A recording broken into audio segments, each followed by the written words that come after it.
verre est une étreinte entre l'eau, la terre, l'air et le feu. Le cinquième élément serait le verrier. Sa main, son souffle, sa force et sa colonne vertébrale. Un geste, un seul maladroit, une pensée ailleurs, déconnectée du protocole et tout se fracture. Cette remise à zéro de l'expérience, appelée syndrome de la casse, c'est l'envers d'une épreuve où tout est anticipé, de la fusion à l'apaisement du froid, du moindre geste jusqu'au moindre soupir, du nombre de pas du marbre au foyer.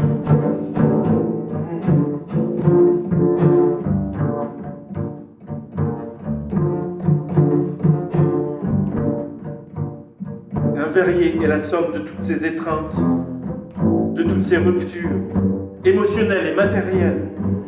Son corps et ses gestes sont le trait d'union entre les expériences.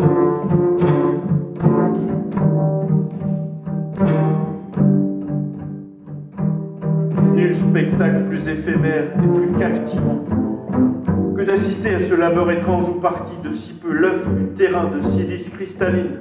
La forme molle et irradiante va peu à peu se gonfler et jaillir pour s'incarner en objet ou en abstraction.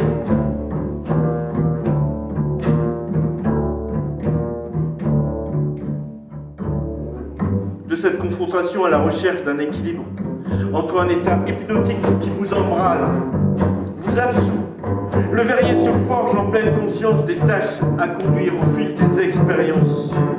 Une vigilance dans laquelle il se réalise et se calcine en même temps.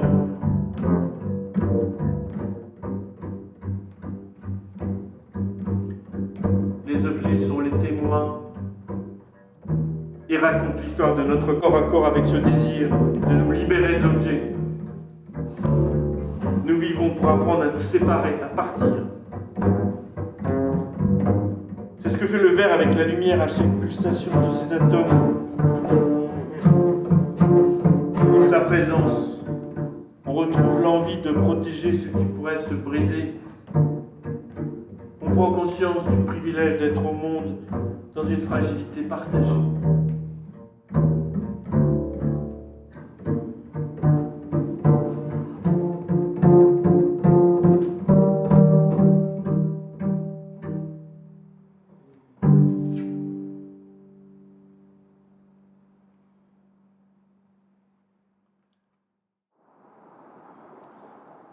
Je savais qu'écrire était un combat entre l'encre et le bouffant du papier.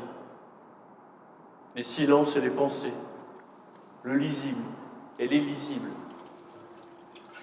Ici, je revivais cette lutte entre les mains et la forme, avant l'apparition d'un signe qui serait une lettre.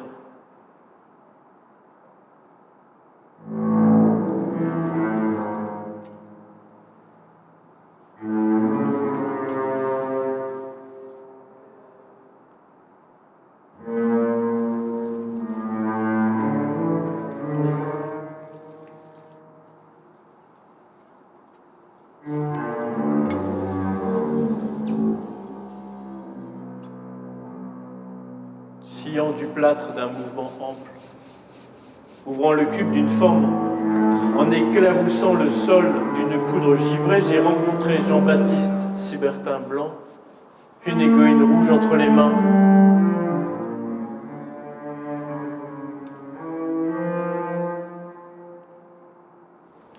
Prise dans le moule en plâtre réfractaire, la lettre A résistait de toute sa verticalité à s'extraire de la blancheur déshydratée.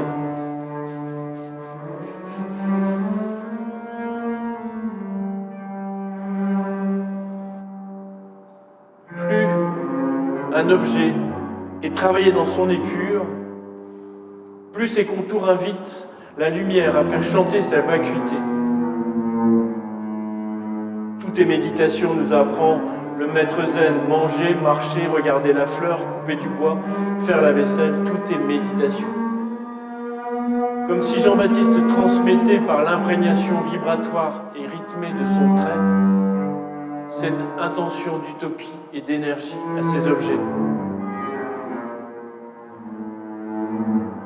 Quelle langue, quels questionnements vont surgir de ces lettres écrivant avec la couleur, la lumière et le vide.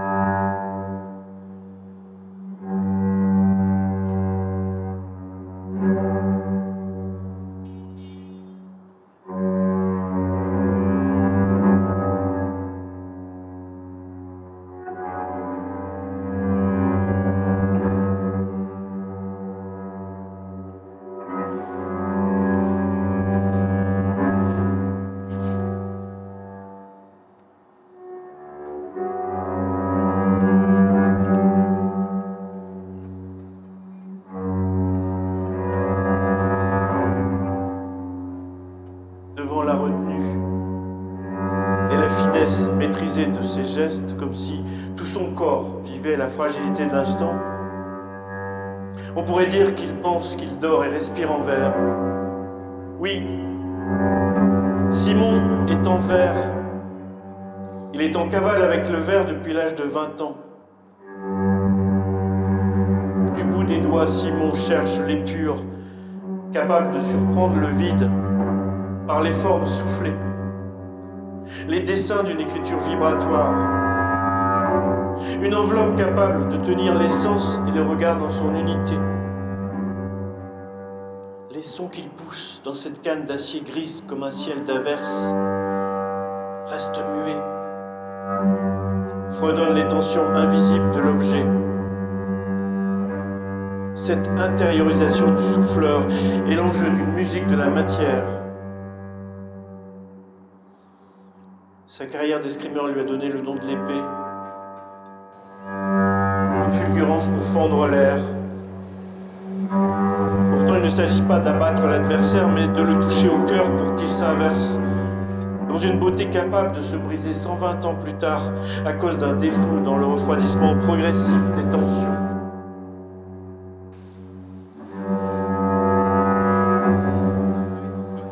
La peau de crocodile de ses bras, façonnée par des années de pratique, a ralenti le rythme de son cœur, puis ancré son corps dans une conquête absolue, méditative de l'ici maintenant. Une lenteur minutieuse inscrite dans l'acuité de son regard. En le voyant souffler la lettre O, après avoir extrait délicatement le cueillage de verre rouge glorie, puis gonfler doucement les parois jusqu'à ouvrir la cive par rotation successive, on prend conscience d'une gestuelle réglée depuis des siècles. Une expérience où l'intuition et le ressenti accompagnent l'imprévu. Chaque jour de sa quête, Simon persiste à expirer toutes les molécules de sa conscience dans l'étoile du verre en fusion, pour lui léguer la pureté des lignes d'un galet, du temps où l'univers était un immense océan.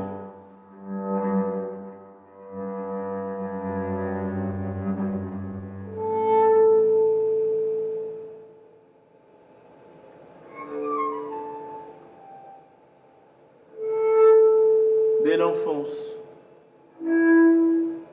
Didier fabriquera lui-même ses jouets à partir du carton des boîtes à chaussures. Avec par exemple une reproduction au 1/200e du fameux Bismarck inspiré d'un plan publié par le magazine Historien. Poussant le souci du détail jusqu'à prévoir des tirettes pour sortir les canons.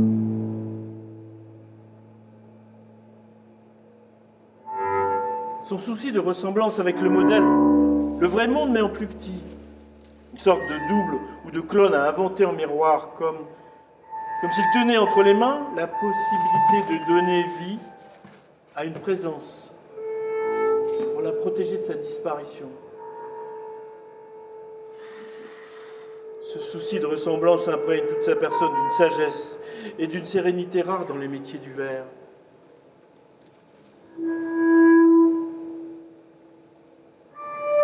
Didier n'aime pas le gâchis et ce que l'on fait de la planète.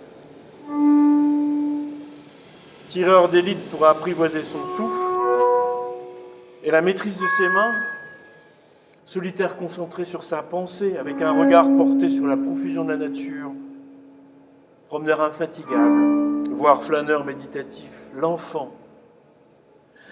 qu'il était, rentré dans sa bulle grâce au crachouillement d'un vieux tourne-disque, écoutant en boucle Genesis, Slade, Deep Purple, Mozart, tout en faisant ses devoirs.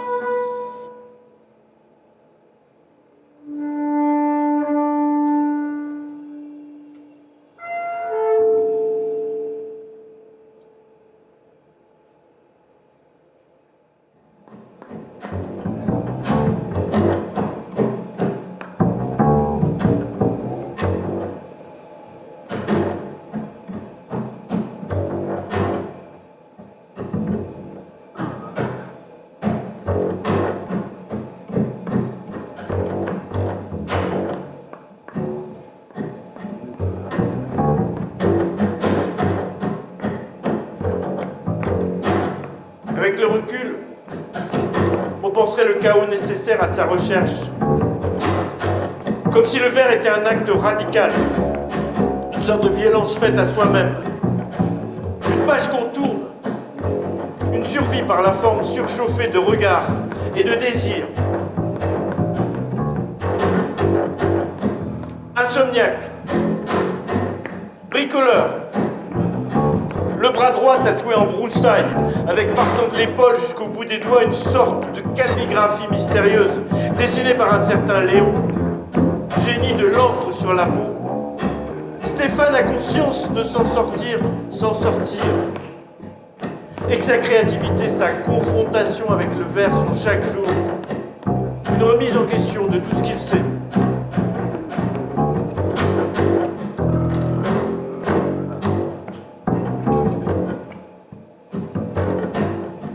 Adorant les arbres, collectionneur de chaussures et des BD de Larsenet, assis comme un fakir émacié, le torse nu dans sa verrière d'acier rouge dans laquelle neige une lumière un peu grise, Stéphane façonne devant nous, serrant autour de sa main le gabarit qui protège la forme, la silhouette à venir du cas, par cercle concentrique du poignet, pour accompagner la soudure des deux pièces.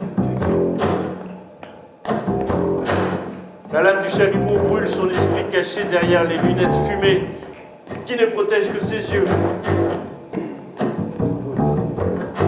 Un aveugle forge une lettre avec des yeux au bout des doigts.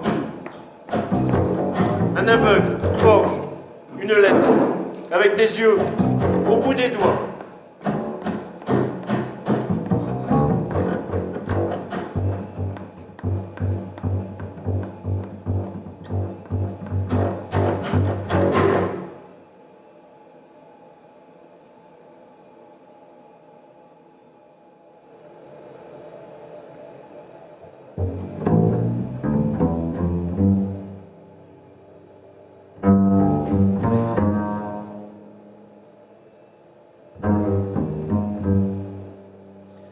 Il se dégage du personnage une force exacerbée, une dignité humble et claire,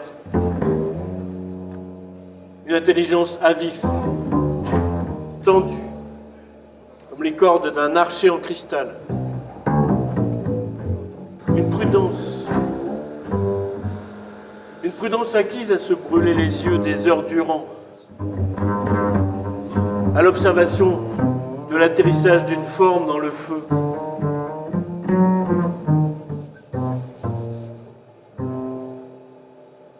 Tuyauterie tatouée sur le bras gauche jusqu'à l'épaule.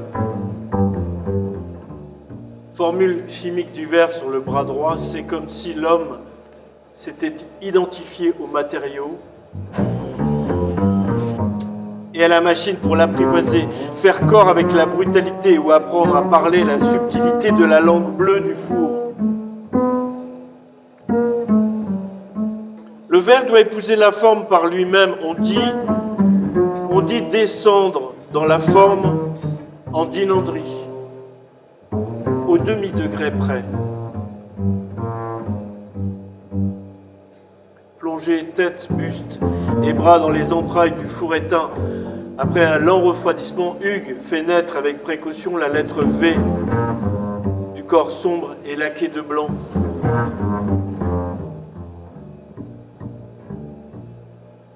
Pour le faire sortir de sa réserve, le convoquer avant de nous quitter, j'ai suggéré à Hugues de Serme que le premier bombage de l'histoire était peut-être celui du Christ. Au point où le corps se fond ensuite à la croix, au symbole, à l'objet qui le représente. Corps du Christ devenu cette transparence unie à la matière.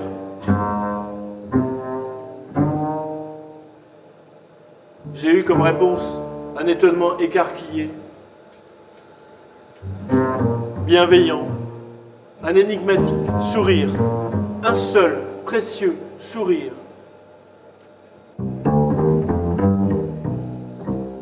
Et ce beau silence de verre complice et fraternel qui résonne encore dans ma mémoire, au ventre de son atelier.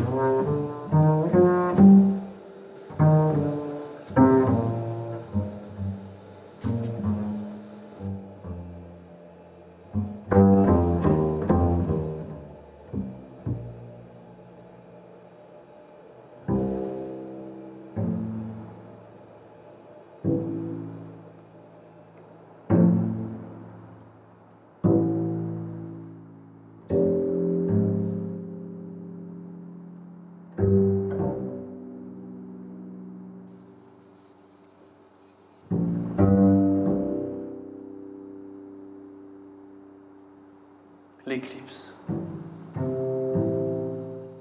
L'éclipse de l'objet, c'est un masque sur le temps présent. Un voile sur la masse incommensurable de ce qui nous entoure, de ce que nos affects sont en mesure de traiter. L'éclipse. L'éclipse de l'objet. C'est un temps arrêté. Un temps où l'image connue, reconnue disparaît pour laisser place à une rêverie vagabonde, désenclavée du réel.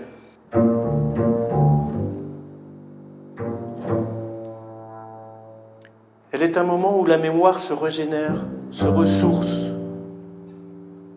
se reconstruit pour redécouvrir. L'éclipse de l'objet. Dans ce mot magique, il y a effacement, liberté, nuit, repos. Il y a pause. Après l'éclipse, ce n'est pas l'oubli, mais le ressurgissement d'une mémoire en mesure de refaire surface, de réapparaître avec l'épaisseur de ce qui est en nous. Une renaissance, une manière de reprendre la route avec de nouveaux outils. Ainsi, j'ai commencé à travailler à la réalisation d'un alphabet de vers où chacune des lettres deviendrait la composante d'un tout. La lettre est un objet vivant, souvent en 2 dimensions, doté de règles d'une extrême rigueur. Je souhaite ouvrir une porte qui ne ressemble à aucune autre, où se mêleront densité, déformation, apparition, disparition, rencontre, hasard, accident, coïncidence. La soif de donner de l'air au monde des objets dont nous nous détachons peu à peu appelle aussi cette éclipse qui est au centre de mes projets depuis longtemps. Je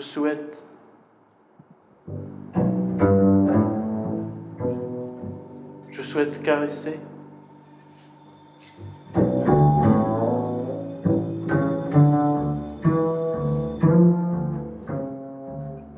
Je souhaite caresser la poésie absente dans l'industrie lorsque le moule achève la forme. Je souhaite caresser la poésie absente.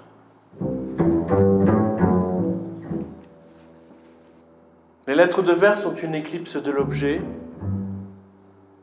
Elles se révèlent comme l'assemblage inéluctable de la matière au savoir-faire, au sens des choses, à la lumière et à l'architecture.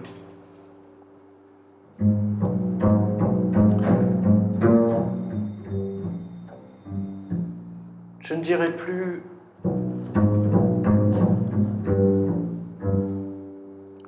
plus qu'il y aura un monde léger.